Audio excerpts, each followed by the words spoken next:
to be late, and we wanted to not exclude someone from World Championships because at the end of the day, things happen. We're a small community. This is our first Worlds, so we have the chance to be a little bit more accommodating than normal.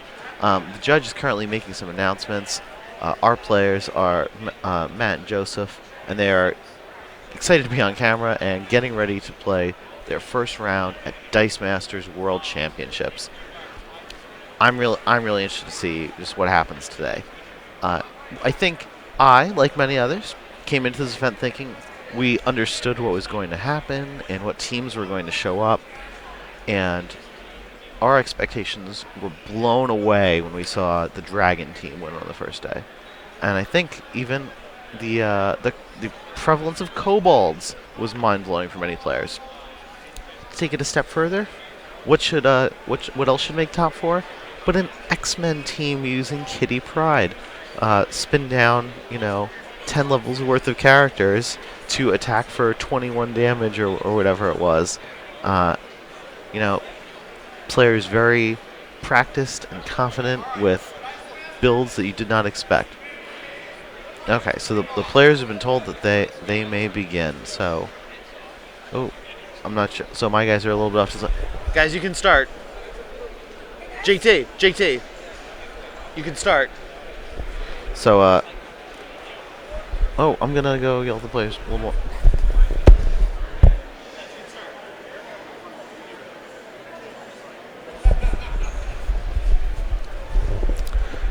I think they were a little in their own world, and didn't hear that they could begin.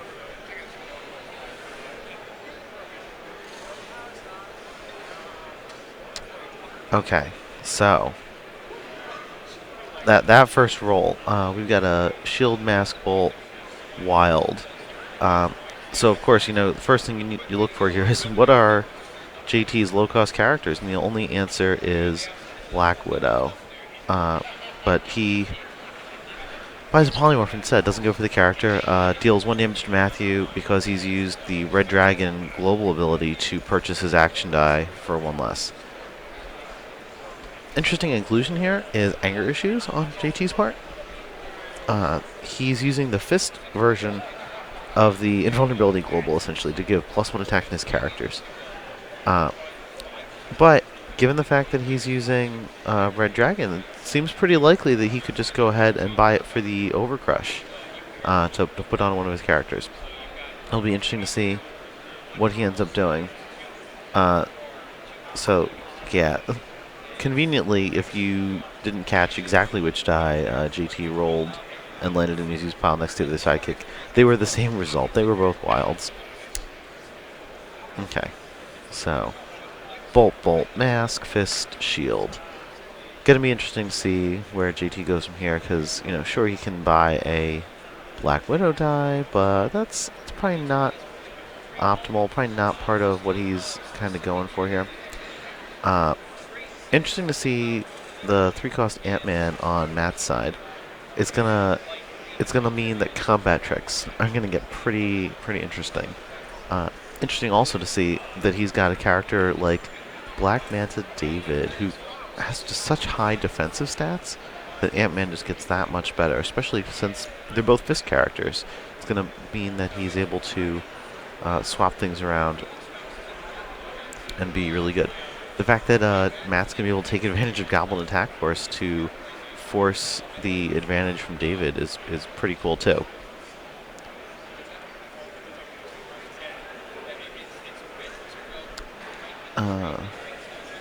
It's a little bit of a glare. It's tough to see what die Matt purchased there, but I think it might be a Black Manta.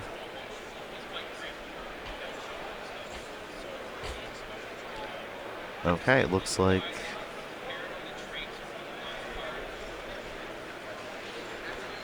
Oh, JT used Silver Surfer to put himself down to 18 and get the resurrection effect. Not sure how I feel about bringing Silver Surfer without the Hulk to get the benefit of firing off an effect there. Okay. So, three wilds, two masks, and a fist. It doesn't get much better than that if you're Matt. So yeah, Matt's using the red dragon globe. Yeah, no need to reroll.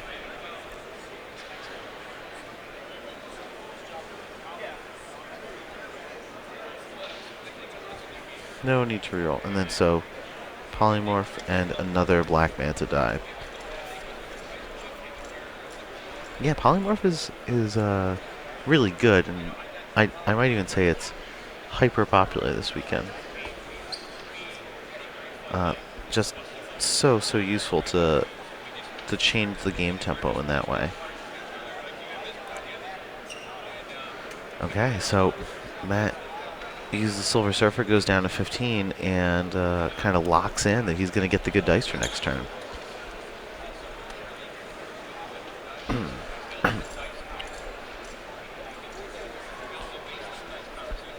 So JT is in for a big turn here. I always like when people are in for big turns, but not, oh, they're going to just blow someone out before the game really begins. That is just not the result we hope to watch. It's not as entertaining. Sure, I will say that it's probably fun and exciting to be on the delivery end of that, for sure. Okay, so we see a lot of stuff here from JT. Oh, geez. I just kind of like mentally clued into one of the possibilities for how this game ends. You'll notice that JT has 3 Silver Surfer dice. It's pretty possible he just gets behind on life by using the Silver Surfer Global, and then attacks for game with Silver Surfer. Just force him through. I've done that in a lot of games with my friends. When the High Hopes teams were big, I was playing Silver Surfer and trying to use that same style of play of, hey, I'm going to push through one character for a lot of damage with getting Surfer in there. And it was, of course, a lot of fun for me, but very short and silly games. Okay. So looks like JT just polymorphed in Umber Hulk. Umber Hulk's a great die. Like, wow. Being able to reroll so many of your opponent's characters. All the level 1 and 2s getting kind of sent away. It's a shield character who's kind of like a bigger version of Stormwind Rider, which is exciting. Oh, sorry. Well, I think he polyed that in, but he gave him anger issues too. So Matt is pretty far down. He's only at 7 life now.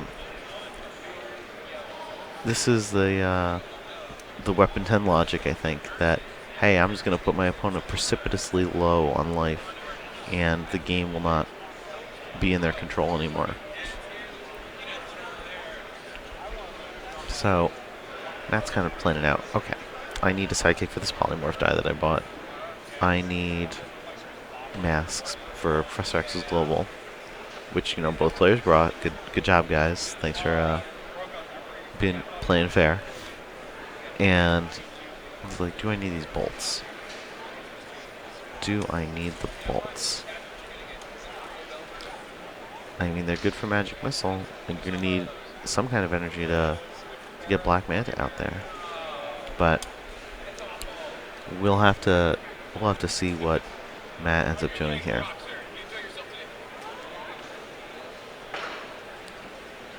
Okay. He's gonna shuffle his dice around quite a bit.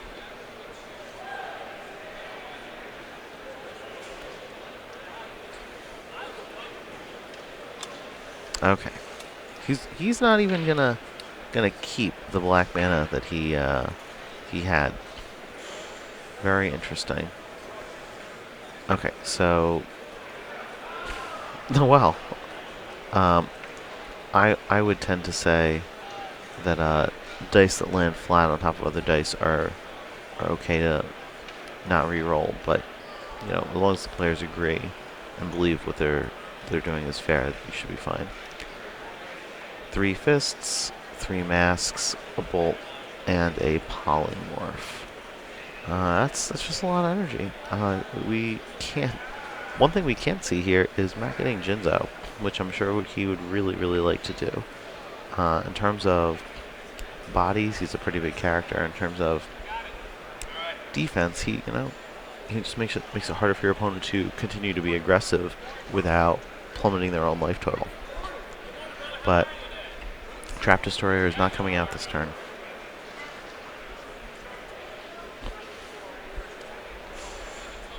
It's interesting to see the distribution of Matt's dice too, because he's got 3 dice on some characters that you really wouldn't even expect people to be using. So, okay, so he just bought Mr. Fantastic.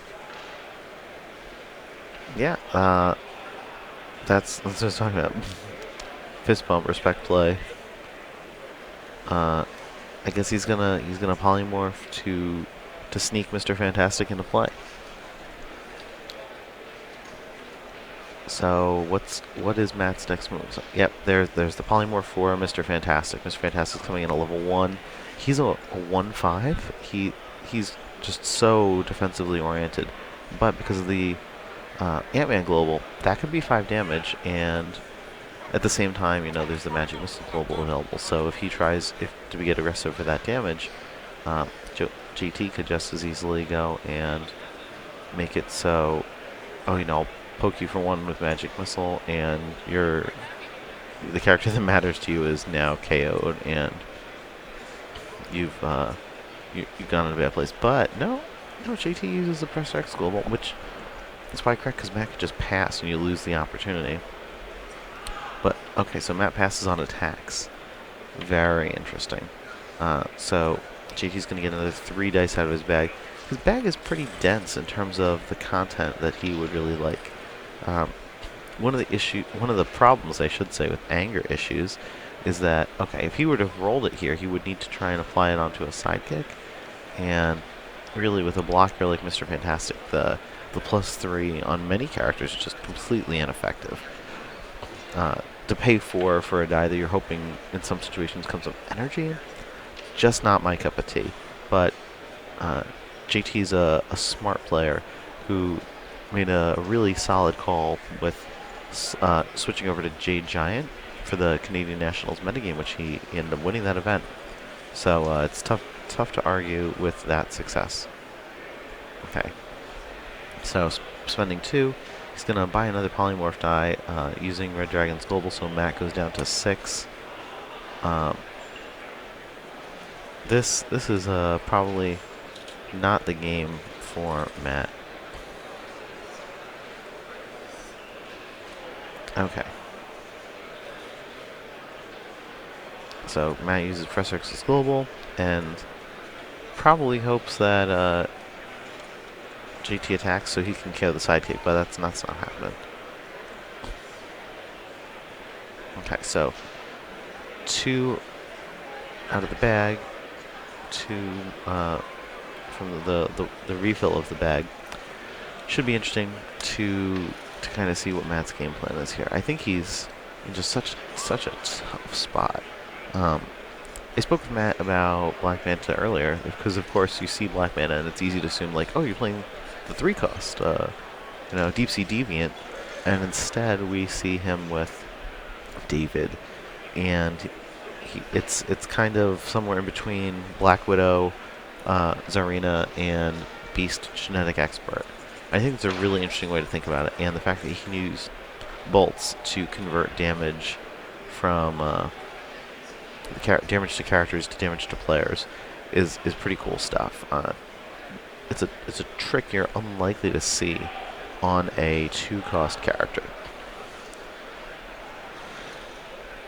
Oh, there you see the Teenage Mutant Ninja Turtles standees going by in the background.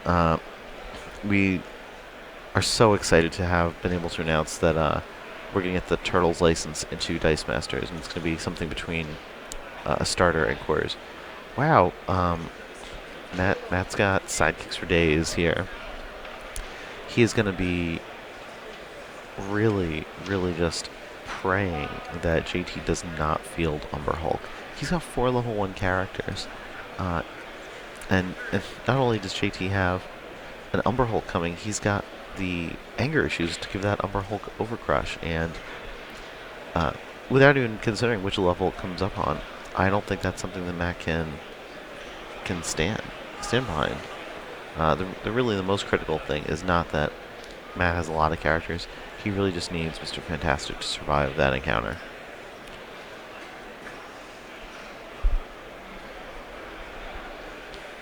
And what is Matt gonna try? This is definitely a scenario where if you're Matt, you wish that the Distraction Global was in your wheelhouse. Okay. So Matt is Matt the Hat got his little adjustment there as he tries to think about what his next move is. I wouldn't be entirely surprised if he sat on the fist. Oh, interesting that JT is running the Breath Weapon 2 version of Red Dragon. Kind of indicative that he intends to field it and not try and get a double poly or double anger issues. We saw the Epic Dragon have a lot of success on day 1 in Michael Lee's Dragon team, that he was able to utilize red, blue, and green dragons to great effect. Skyrider is a card that is near and dear to my heart because before we had the Professor X Global, he was your way to draw extra dice. And so I'm always going to be really happy when people try and use him. And, as I mentioned before, he was a character that I've used to great effect, even aggressively, despite the fact that, of course, a 7-cost character is oftentimes more silly than effective. So Matt has kind of taken I thought he was going to take an aggressive path there and say, oh, I'm just so confident I'm not going to be able to have a character after Umber Hulk. I'll swing at Joseph for damage and hope that he does not roll what he needs to. But Matt's actually done a great job of increasing his odds of success here. There is a 75% chance that JT's actually able to get an Umber Hulk onto a character face and field it for its effect.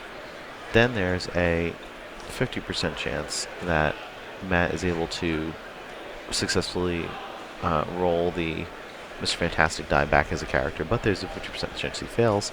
So overall, you're looking at a 37.5% chance that things go in JT's favor, I'd say. Okay, so he's re-rolling that Umber Hulk. One way or the other, he needs that to be a character. He probably wants also as many energy as possible, and maybe even a bolt, because why not just buy action dice to start to continue beating down Matt's life points? 1 bolt, 1 damage, 2 energy. It's just so efficient. The main drawback for Red Dragon Global is that you've given your opponent the opportunity to burn you to the ground. And when you think about it from the perspective that GT is not playing any actions that are actions and not basic actions, it means that Matt will always be in a position to go toe-to-toe with him in using the Red Dragon Global to go after the shared basic action cards.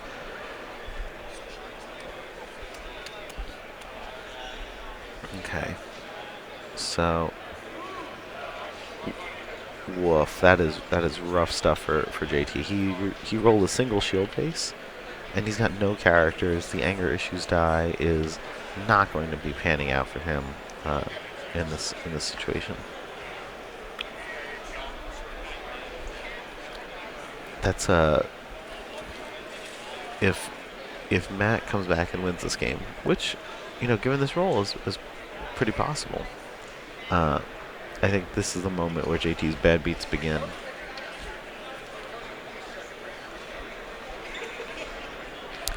Okay.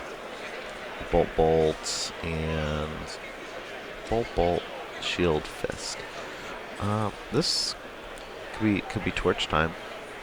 He could be getting ready to purchase a Human Torch die, but this is not even a sidekick for him to poly somebody in. The fact that he could buy a die, poly it in, and anger issues it would be just enormous under normal circumstances. JT is just kind of at a loss. Like, sometimes you just have to resign yourself to the fact that your role is not good, and there's very little you can do to improve it. So yeah, he's going to go the route of buying an action to deal Mathew damage. So Matt's down to 4. And spends... Oh, there we go. Spends 1 more energy. Buys a magic missile. Yeah. Yeah, buddy. So magic missile is going to only have to fire off once or twice before the game is over for Matt. Matt's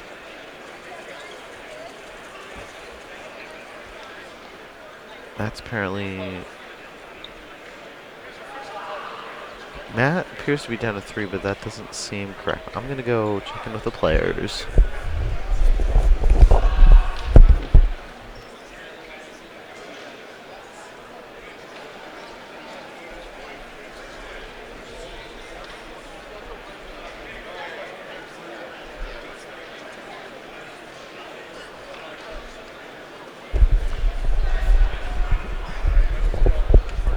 Okay, Dice Masters fans, as it turns out, Joseph used the global from Human Torch to increase the damage from Red Dragon. This was a play that I talked about yesterday on stream that I hoped someone would do it, and then conveniently I don't notice that is in fact what happened when the moment arises. So props to JT for that play. So Matt has no more than 2 turns remaining. It's tough when JT's at 16 to think how could he come back, but he might only have 1 turn. It doesn't seem unreasonable to think that JT's going to find a way to sneak through a single point of damage next turn besides the 2 globals.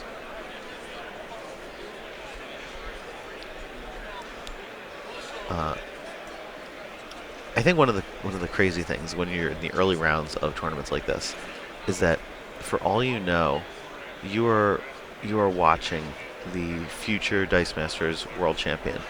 And you don't know if it's JT that, hey, this is just the first stepping stone in him playing against Mathew, or you don't know if it's Mathew that he's gonna maybe not make a comeback in this game, but the fact that he could go and make a comeback, in the terms of the event, and win the rest of his games to ultimately be crowned the champion.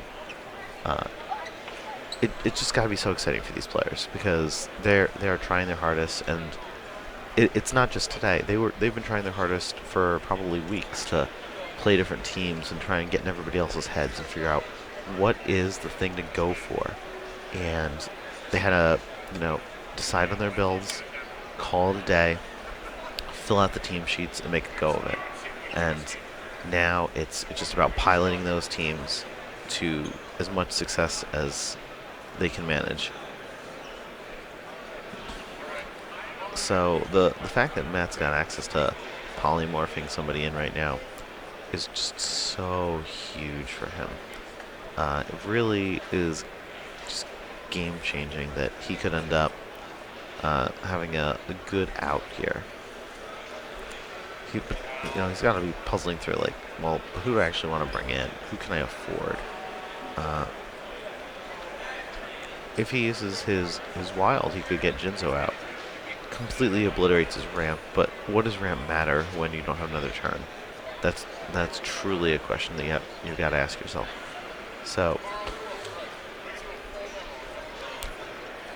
he could field 2 sidekicks, pay 2 bolts, pay the wild and 1 fist from his black mana die to bring in Jinzo.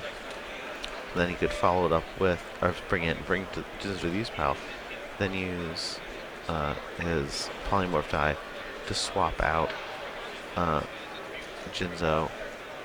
swap out a sidekick for Jinzo.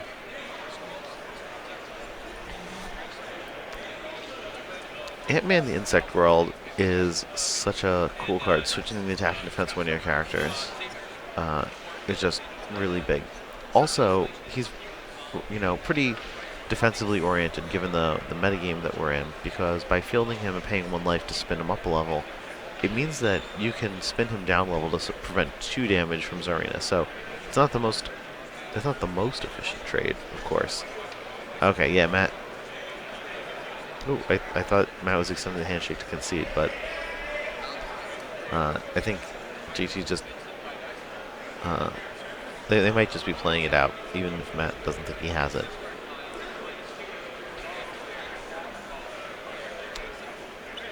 Let's see what he's buying. Buy that Jinzo.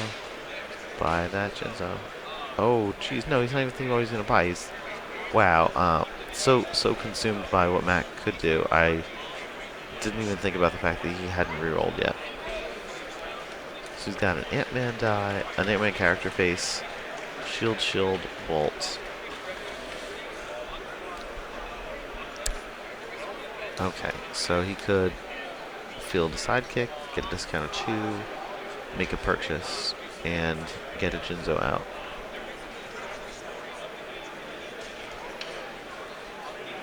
Yeah, but Matt doesn't have any defense against the Human Torch Flame On.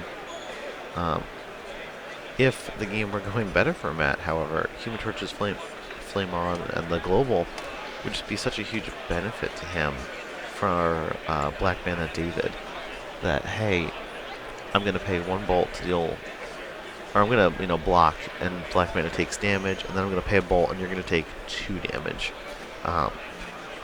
Dealing 2 on a block is pretty sick stuff.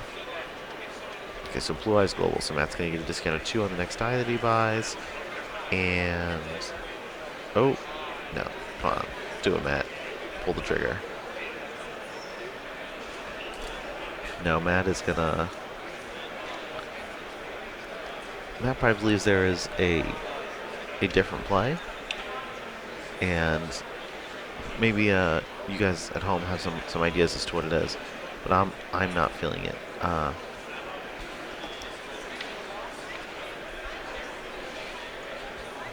If you take the attitude that, hey, as Matt, I need my opponent to just get super unlucky for me to have a shot to progress this, you might say, well, let me start purchasing every action die so he can't use the Red Dragon Global to kill me. Like, oh, I can spend turns buying action dice, but I think that's just too inefficient. Like, that's too far flung. You need too many turns of 0 bolts from your opponent. A single bolt on 1 turn and 2 on another shuts the door on Matt here.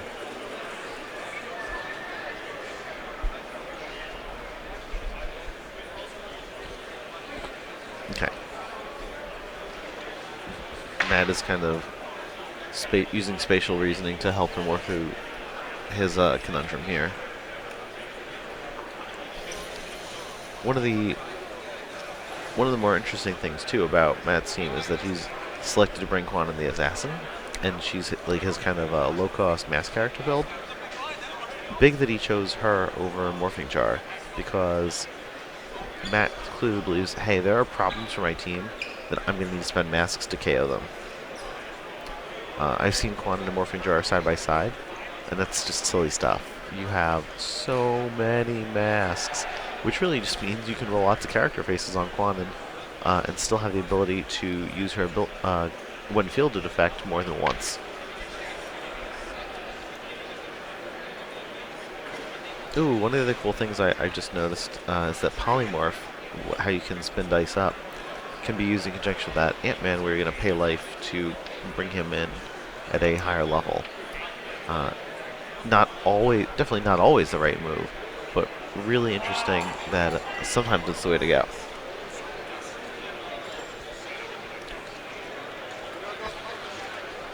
Come on, Matt.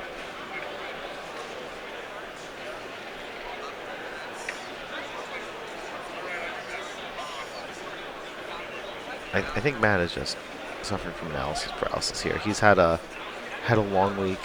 He made some play errors. yesterday that he was really kicking himself over, and I think he's afraid to repeat that today, especially on camera. These Mr. Fantastics could really get huge. Joseph's choice to keep a wild is going to be pretty big here because it actually means that Matt can't swing for lethal, even if he were to swap all of these guys to being good attackers. Because some of them would have one defense. This is actually another time when Vibranium Shield would be really, really good. I got to give Matt credit. I thought he was really just stuck a lot more than he was. He might still be stuck, but he is a lot closer, I think, than I had given him credit for. So, passing priority uses one. Oh, JT. JT calls it and does not make the second swap. So, I think part of Matt's problem here is that he needs both Mr. Fantastics to survive, and if he could use Anger Issues to pump the attack on one before swapping the attack and defense to make sure that JT would not be able to. Okay, so players have gone to time.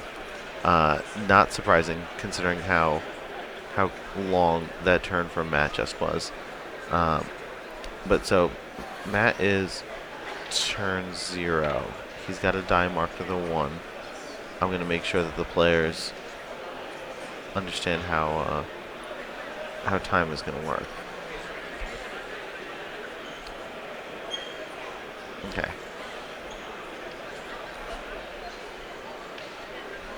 Okay, they did not spin up the die from 1, so I think they understand that this is JT's big turn.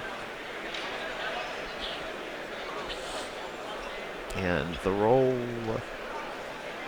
Okay, so looks like an action face and an energy face on that polymorph die.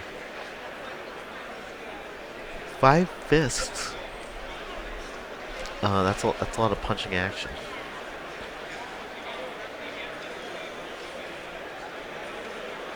Oh, so Matt, in a true classy guy move, points out, "Hey, I don't think that you meant to leave that die on the table," and allows JT to reroll it. That's just really excellent sportsmanship, and it probably ensures that Matt doesn't have a way to win the game, and he's being a good guy. Yeah, so Matt's pointing out, oh, like this is turn 1. Okay, so JT's in actually a kind of weird spot that if he goes for that red dragon play, he loses a bolt that could save his game on Matt's next turn. So I'm going to check in with the players and make sure they understand how the end of game procedure works, because I know there was some confusion the other day when we had a stream match. One moment.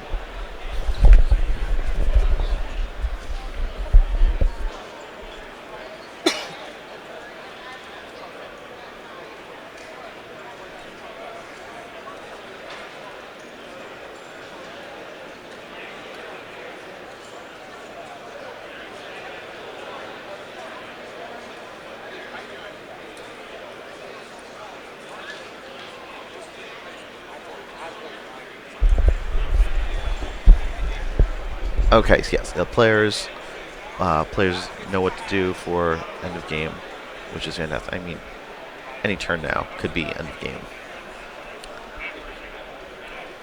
Okay, so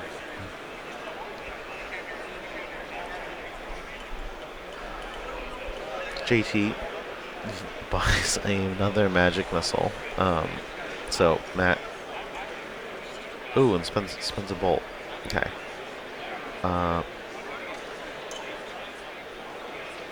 Okay, so Matt is down to 1. Crazy. Just crazy. So he can't pay life spin Ant-Man up a level, that's for sure. JT's got 3 energy, but kind of nowhere to put it. Okay, so Matt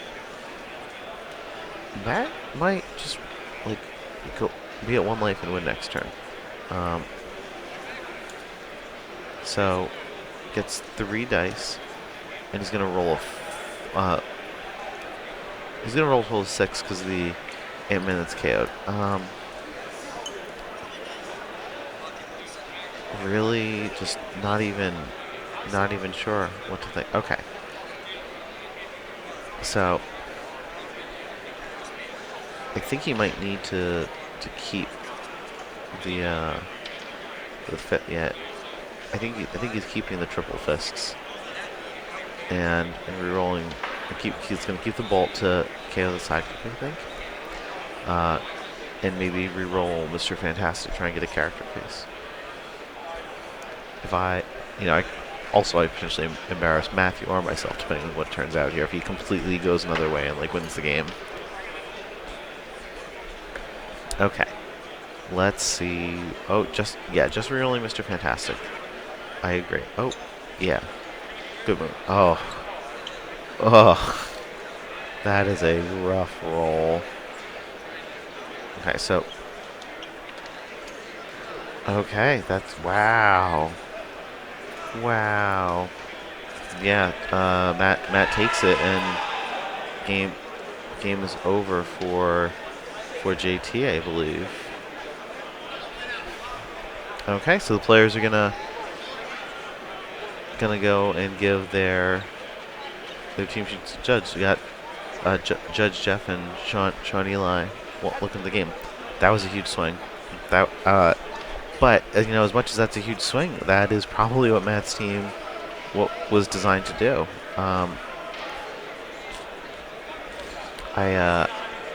I can't help but wonder about Jeff. Oh, it's not Jeff. Sorry. Ooh, about Joseph not keeping that wild. It gave an opportunity to JT. You can't count someone out until that last life point is gone. Just wow.